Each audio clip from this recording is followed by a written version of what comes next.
Hello, small বাইটসের order online offline দুটোতেই আবার টুকটুক করে এগোতে শুরু করে দিয়েছে। তবে এটা ছিল অনলাইনের অর্ডার, একটা এগ ম্যাগি, তার সাথে ভেজ ফ্রায়েড মোমো।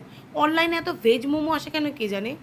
আর এইটা ছিল দোকানের অর্ডার, যেটার ভিডিওটা কে করে দিচ্ছিল তাকে দেখাও যাচ্ছে।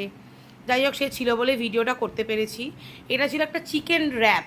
আর আমাদের একটা র্যাপ এতটাই লোডেড থাকে যে ওটা একটা enough for dinner, lunch dinner যা করতে পারে। যেহেতু আমার দোকানে ছিল সেই জন্য ডিনারের কথাই বললাম। আর এটা ছিল সকালবেলার ডেলিকা যে একটা আমার অর্ডার থাকেই, সেটা হলো ইংলিশ ব্রেকফাস্ট, যেখানে কাস্টমার একটা এক্সট্রা সসেজ নিয়েছে। আর ছিল ওখানে অমলেটের ওপর বাটারটা দেওয়ার পরে কি টেম্পটিং লাগছিল। এটা ছিল একটা হোয়াইট সস চিকেন পাস্তার অর্ডার, এটাও দোকানের অর্ডার। মিলিয়ে মিশিয়ে আজকের অর্ডার। অনলাইন অফলাইন দুটোতেই অর্ডার করতে পারো, স্ক্রিনে দেওয়া নাম্বারে অর্ডার করতে